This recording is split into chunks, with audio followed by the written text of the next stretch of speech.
Welcome to Realtors Unfiltered, where we pull back the curtain on the world of real estate. No fluff, no filters, just real stories, real advice, and the realities of buying, selling, and everything in between. This is your host, Inas Latif. Whether you're a client looking for your dream home or an agent seeking inspiration and insight, you've come to the right place. Let's get started.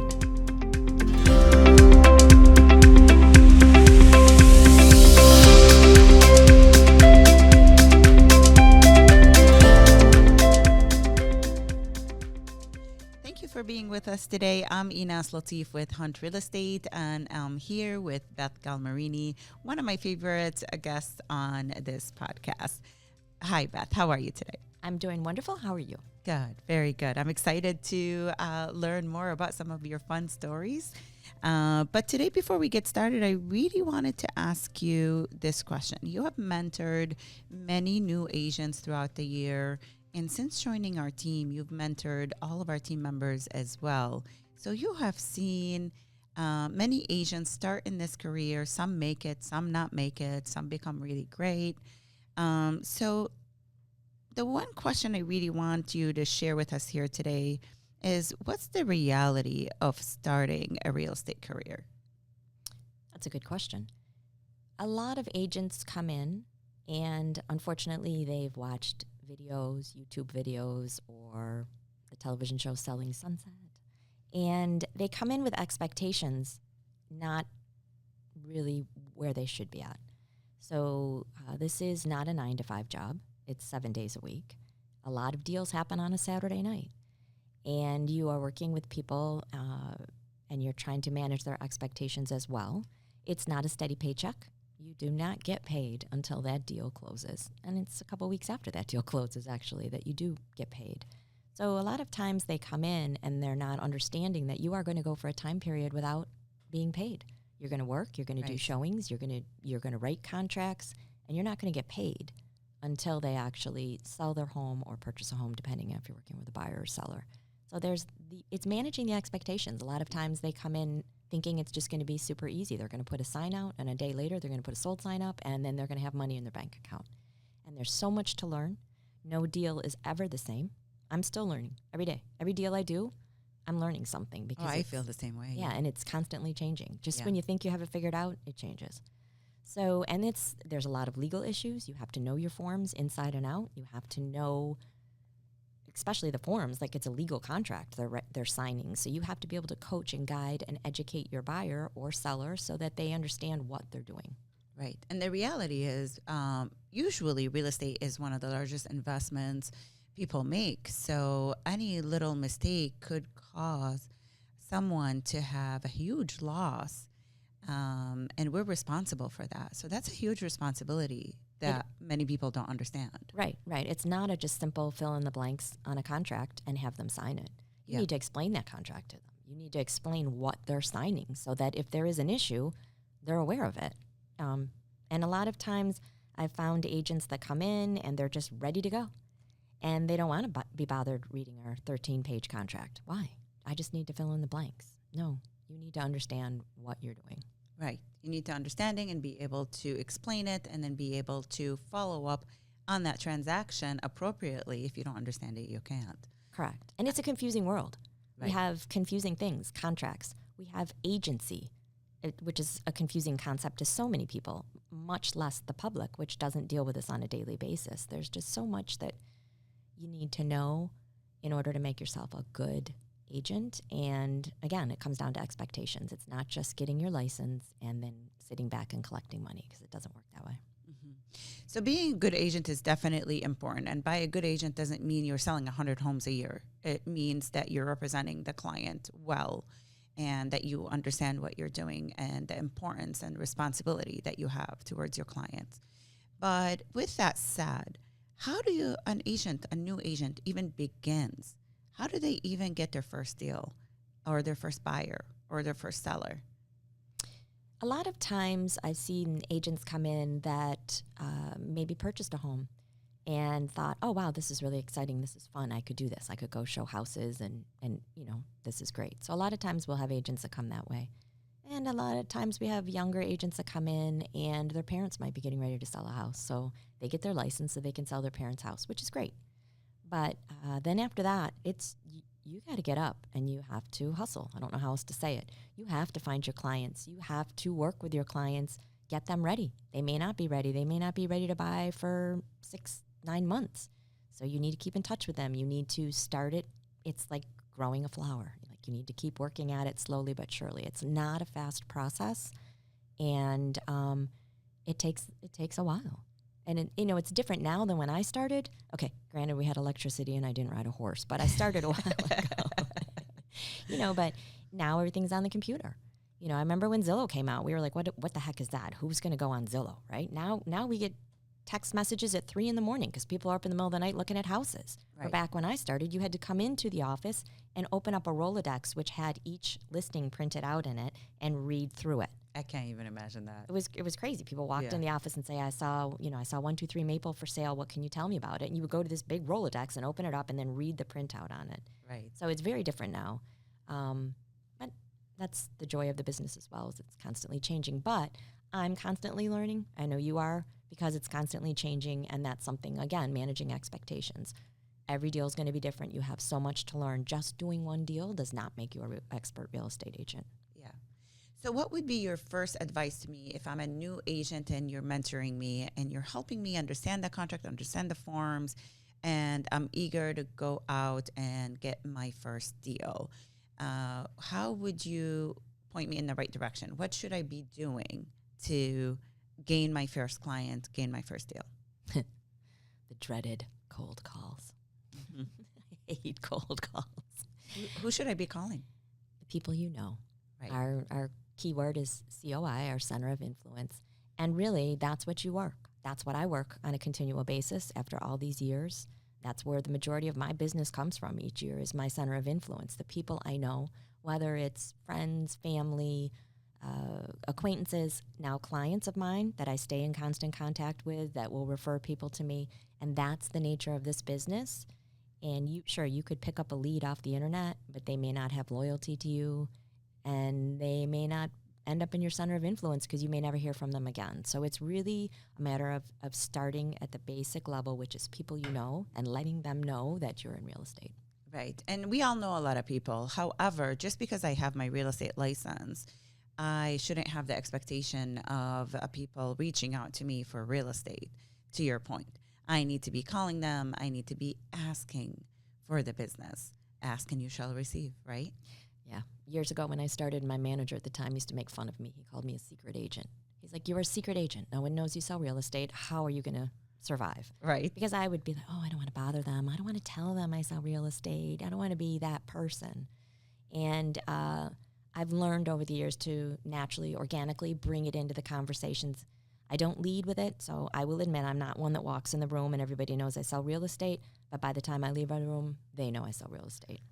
I think somebody in this room might lead a little differently. But it took me time. It took me time to get there. I'm proud, of course, to be a realtor. Right. And yes, I will walk in the room and make sure everybody knows I'm a realtor and hand out my cards to everybody possible, everyone possible in that room. However, it did take me a little time to build that confidence and feel that, hey, I am a good agent. I deserve and I'm worthy of your business, and I will do a good job for you. So it does take a little time. And I think training and understanding the business and feeling strong and prepared for it will give you that confidence to be able to do that as a new agent. Correct. And trust me, people will pick up if you don't know what you're talking about. And if you walk in a room and you're bragging and saying stuff, people will start figuring it out pretty quick. I mean, my goal is to always be sincere, honest, knowledgeable, and that's what I lead with. Yep. And you can educate yourself almost on anything. You just got to put the effort there and show up. Correct. Right. Thank you for sharing that with us. It's really important for new agents to understand that there's a lot of work that goes behind it to be able to be successful in this business. So, Beth, working with new agents and mentoring so many of them over the years, what are some of the funny stories, or maybe one that really stands out to you when you were working with a new agent that made maybe the agent be taken back or was surprising to both of you? There's many. I think the one right now that's jumping out of my head for whatever reason is I had an agent that was, and this was a while ago, she was actually in the office working and she got a phone call. Somebody just called into the Hunt office and said, my parents have passed away. We have to sell their home. This person was out of state, but the sister was living in the parents' house still. So the house needed to be sold for the estate, but he wanted this agent to go out, look at the house, and then give him an idea of what it could sell for.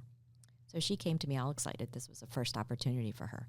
So we scheduled an appointment with the sister who allowed us to come out to see the house. And she prepared all her paperwork, and she was researching because we knew, based on the tax records, the size of the house, the location, all that stuff. So it's the morning of the appointment. We're riding together in the car, and we're driving down the road, and the GPS goes off and says we've arrived. Well, we can't see anything. We don't see a driveway. We don't see anything. We just see, it was out kind of in the country. We just see like bushes, like really thick, tall bushes. Oh my So we turn around, we come back, and it's telling us it's there. So then we see this little dirt path, basically, with 2 tire tracks on it. So we turn in there, and we drive in, and we come around the corner, and there, I guess there was You're a house. brave, because I don't know if I would have. Please, I was being the mentor. I had to be the mature one that knew how to handle this. Right. So we drive in, and we stop the car, and there's a car there with a woman standing next to it. And then I guess it was a house, but you really couldn't see it because it was so overgrown. It was an old farmhouse, like a 2-story farmhouse, but very overgrown. You could Was just there see like garbage or just like overgrown like trees? vines and bushes and weeds just all over it. So we get out of the car, and we knew the sister lived there and was meeting us there. And a lot of times with estates, you don't know what you're walking into. It could be a very different dynamic. It could be the siblings want to sell the house, great. Or one doesn't want to sell the house and others do. Or one thinks that the house is worth way more than it is because they live in California, and you couldn't buy a house in California for $200,000 on 2 acres. That's mind-boggling, right? Right. So we pull up. We don't know what to expect, and I prepped the agent for that. We don't know what her mind frame is going to be. So she's standing next to her car, and we introduce ourselves, and she says she wants to show us around the yard first, which really wasn't a yard. It was just a weed patch. And you couldn't get around. Well, not really. Like. Yeah, not really. Right. So as we walk by her car, and the agent was busy talking to her, asking her questions. And as we walk by her car, I look in, and the car is full. It's a small, like, SUV. It is full except for the driver's seat. Ugh. Just like there was no room for anything else in there. Yeah. Okay, so ding, ding, first sign. Uh-oh. My mentee, I'll call her, missed that because she was asking questions of the. So she's excited. Yeah, and she's excited. That's the first thing. So we wander around this weed-covered yard, and then finally I'm like, okay, can we, move this along? I'm tapping my watch. So the agent asks, okay, well, we need to look at the inside of the house now so we can get an idea of the interior features, and it'll help us price the house. So she says, okay, well, I have cats. And I'm fine with that. I'm like, oh, great, cats. I love to find a cat on a showing. There's nothing I love more. So we go up in this rickety old back porch, and she walks in. And the agent walks in behind her, and I'm still out on the porch. The agent turns around, looks at me, and literally it's the phrase, somebody turns white, like she turned really pale. Aww. And she pushes me out of the way and runs back outside. So I'm looking at her thinking, okay, that's rude. You've got this woman standing here. So I step into the house. Well, the smell that was in that house was something I couldn't describe. It was a lot. And she was standing there like it was nothing, very proudly in her home. So oh my goodness. This is when you have to step up and be, nice. Right. So I was like, okay, well, let's take a look at the house so I can see, you can point out the features of the home. She was a hoarder. And as we walked into the home, it was a very narrow path.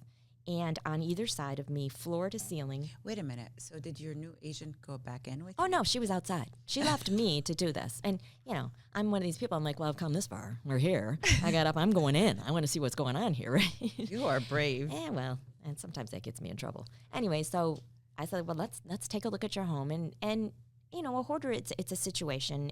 There's mental health issues here, whatever. I'm certainly not going to scream at her and run out the door and tell her anything bad. So we walked in, and it literally was floor to ceiling, a very narrow pathway. I don't even know what was around me. I know that at one point there was just newspapers and magazines stacked to the ceiling. And all I kept thinking was, Oh my goodness. this could go up and smoke, flames at any time. Right. Never saw the cats. Heard scrambling and rustling sounds, don't know what it was. The smell, terrible. We got into the kitchen. I think I went through a living room and maybe a dining room. We got into the kitchen. When I stepped into the kitchen area, there was a chair, and I saw the corner of a stove, like one burner, and the floor got really, really squishy. Oh. Like I stepped, and the floor visibly sagged. And I thought, no, I do not need to fall through this floor and have everything that's on this floor fall through on top of me. We're good. Right. So, I said, oh, your home is lovely. I thanked her, kind of turned around in my little walkway and made my way back out. And the agent was at the back of the car gagging still when I walked out and gave her the death stare. Poor new agent. I had to thank the woman, thank you so much for letting us see your lovely home. And, we got in the car, we left. We drove back to the office with all the windows down, coughing. Like, I had to go home and change my clothes because the smell was so bad, it was on me. Oh, my goodness. And basically had to call the brother and say, you can't sell that home, it needs to be condemned. Like, there's no way. That's so sad. And it was sad. And I don't know, we never heard back from them. I did drive by a year or so later, and it was torn down. I think it was basically torn down, and then they just sold it as a vacant lot. Yeah. Wow. That's. I mean, I don't believe people really think this kind of stuff exists, right? But it does, and we see it on a daily basis. Well, I always say if it's messy outside, there's a good chance it's even messier inside. Right. Yeah, you're not wrong about that. Yeah, but that was a little bit extreme. It was extreme, and she said that. I had no idea I'd see stuff like this in real estate. And I said, well, you're dealing with people in their homes. You never know what you're going to see. Well, it goes back to the whole reason we started this podcast, right? The reality of real estate versus what people see on TV. Yeah, I don't think you'd see anybody from Selling Sunset in their stilettos in a hoarder's house. No. You'll just see the elaborate broker's opens that everybody in town goes to. I know. I wonder if I could have done a broker's open in the hoarder's house. I don't know where we would have served the Prosecco. Oh, my goodness. At the edge of the driveway. Yeah. So to that story, what would you say the new agent learned from this experience? Well, I'm actually friends with her. She's still in the business. She's a great agent. What we talked about a lot that day was, it was hard for her. She wasn't expecting it, and she felt bad that she ran out of the house and couldn't go back in, and she kept saying to me, I don't know how you did that. And what led me in that situation was this was a human being that was in a situation way over her head. There are mental health issues here, but let's take the high road. Let's be kind. Let's be professional. Let's do the best we can, which I did until I got to the squishy kitchen floor and didn't want to fall through and get hurt. You want to be kind and all of that, but you can't put yourself in danger. Correct. At the same time, Correct. Of course. So there is a fine line, but, walked away and was respectful to her and was respectful to her brother when we called her brother. We didn't call and just tell him, what the heck is going on. Was he expecting any of that, I wonder? He had not been home in a while, but I have a feeling he might have had an idea. Probably. Maybe didn't know, how bad it had gotten. Yeah. Correct. Yeah. Correct. And that's sad, too, when we see those situations where someone is completely unaware of what's going on in a home. Right. Right. Yeah. What was your advice to that agent after that appointment? Just to take a minute and realize that somebody was in a bad situation there and just keep it as positive as possible.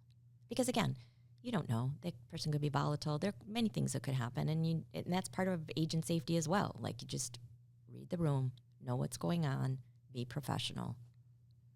Yeah, absolutely. But you're not obligated to list that home. No. In fact, she did not go forward with it. She told him it needs to be condemned and torn down, and that was the end of it. Right. Because sometimes you got to cut your losses when you can. Yeah, absolutely. And you don't want to put yourself or someone else in danger. Correct. At the end of the day. In this, we often deal with sad situations, personal situations, and people in different stages of their life as well. Have you ever listed or sold a property with a unique or emotional story that you would be willing to share with us today? Over the years, yeah, there's been many.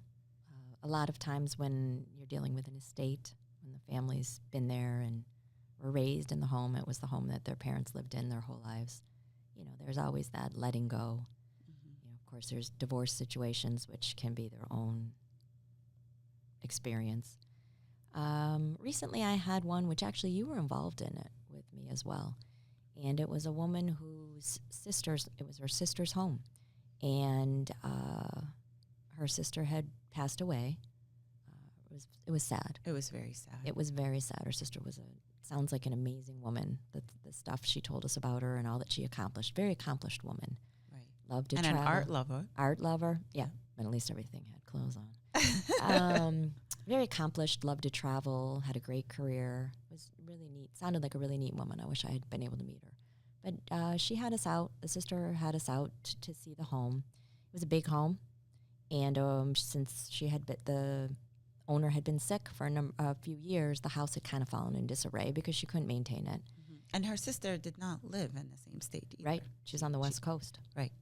She came, and she travels a lot for work as well. Right. Abroad and so forth. So she really only came in to take care of this home after the sister's passing. And it was full. It was full of stuff. Right. Mementos from her trips, all her, personal belongings, plus it needed a lot of work. Right. And I remember she said to us the first time we met her, she wanted to get the house in as best shape as possible to honor her sister and then sell the home. She's like, I'm not going to sell it just as it is. There's things I want to do to it. I want to clean it up, fix things in a way to honor my sister because this was her home she worked so hard for and was so proud of. Right. And she wanted the next person who buys this home to enjoy it and love it and feel that they got a good home with no problems. Right. So with that, would you like to share how we were able to maybe help her navigate through some of the challenges that she was facing to begin the process, but then also some of the unexpected surprises and challenges that came up during the process? Sure. The first time we met with her, we walked through the house like we always do. Took the time. Showed us everything in the house, and it was full. Remember, there was so much. Every closet was full. There was so much stuff in that house. And so we went through the house, and then we sat with her. And part of this job is being honest. And the three of us had a very honest conversation. And she was wonderful. She listened to us. She wasn't offended. But we spoke with her about what needed to be done. These are the important things that you need to do. These are the repairs that you should make. These are repairs you could make if you wanted to, but let's break it. Let's make it manageable because it was a lot. Right. So we sat with her for quite a while, and we went through it. And then we provided her with different companies that could possibly help her out with different things. She had some companies already in mind, but we gave her a list of different experts that could help her with the various things she needed. And she was very appreciative of that. And then she started forward in the process of she had to have an estate sale, clean out the home, pack up what she was going to take. That in itself was so hard for her to go through all of her sister's belongings. It's a very emotional time. And sometimes you want to keep some of it as a memory of that person, or that was her favorite painting or something like that. So there's a lot of emotional toll on that person who's going through that process. Right. That sometimes people don't realize how hard it could be on them. And we really have to be more understanding of those situations and help people get through it. But with that said, once we got the house listed on the market, I remember there was a few things that came up. But before we get there, I also remember one of your favorite sneakers, which I loved when you wore. And I think they were adorable. That all of a sudden had like a little bit different design to them, let's say. Yeah. Tell me more about that. So the front of the house was wood. It was a style house with wood on it. And the front railing was wood, stained wood. It was a rust-colored stain. And I was in the basement, and I found a can of the stain that matched the stain on the front railing. Well, all the stain had come off over the years, been washed away by the rain, whatever. So I decided, no problem. I can just stain the front porch railing real quick. So I did it between appointments. This is going the extra mile. Yeah. And it's just me in my head. I'm like, I could do this.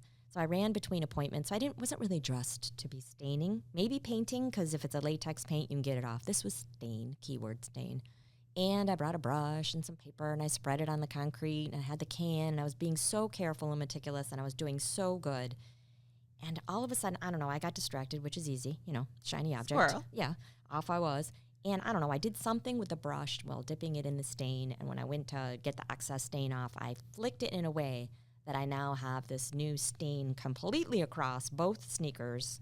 They were my really nice sneakers. I like those. They were cool. They were gold. Yeah, they're very cool. Yeah, now they've got just rust-colored stain all across them. So I think you need to buy that stain and just like go do the at whole it. sneaker. Yeah, go at it. Go, yeah, have at it. Yeah, wasn't one Do of my some cool finer design moments. on it. But the front porch railing looked amazing when I was finished for the pictures when Hey, the it's photographer all showed about up. the curb appeal. Yeah, I pointed that out to everybody when the exterior pictures were online. I'm like, I painted that railing. It looks really good. Right. Right. But during the process, our clients had to go back to work and leave the state, left the home in our, basically in our hands to get it sold and manage the closing. She did everything she was supposed to do, took care of everything, did all the right things. And then some surprises came up. Oh, Talk yeah. about that a little bit. The furnace died all of a sudden. That was a treat. So we had to get the furnace repaired. Suddenly there was leaks in the basement out of nowhere. We got people in that were able to figure out where the leaks were and get the basement repaired. And I think we found a little mold on the second floor, remember? yeah, when she emptied out one of the closets, they found it. And it was not active. It was from an old leak that had been repaired, but there was so much stuff in the closet. I think it was a combination that the old leak got a little moisture in there, and then there was so much stuff, there was no ventilation. Right. So walls had to be taken out, mold remediation had to be done. It was just one little hurdle after another for her. We would have to make the call, wake her up because she was on West Coast time, and Poor lady. I know. But Was amazing. She was amazing. She was such a great team player with us and wanted, again, to make sure it was all done correctly and in honor of her sister and making sure it's a good home for the next person, which is a very honorable thing to do. And we were able to help her throughout the whole process. But how did that emotionally affect you in working with her and being able to assist her? I think that's the time where you put on a different hat. We wear many hats. And my goal became, yes, let's honor your sister. Let's do the best we can. That's why I'm over there painting the front porch railing. I want it to look good. Right. Let's do the best we can to honor your sister. And we did. We sold the home. She's very happy. And there's a happy new family that owns that house now. Right. And do you think her sister is now happy? I think she is. I think she is. Yeah. So it was important to our client, which made it important to us. And, we start working with the same feelings that they have about the home and what they want to do with it. Definitely. Yeah. Yeah, absolutely. We absorb a lot of feelings on a daily basis. Yeah, we do. Yeah. Well, some good, some bad, and some are crazy, but, we embrace them all. Yes, we do. Well, Beth, I really love having you with us here and on Realtors Unfiltered, because that's the whole goal. We want the world to know what it's really like versus what they see on TV, right? That's correct. So I want to thank you again for coming here today and doing this podcast with us. I look forward to having you as our guest in the near future. Wonderful. And I want to thank everyone who's listening today. Thanks for listening to Realtors Unfiltered, where real estate meets reality. If you're ready to buy, sell, or explore joining our team, visit us at inaslatifsalesteam.com. Until next time, keep it real.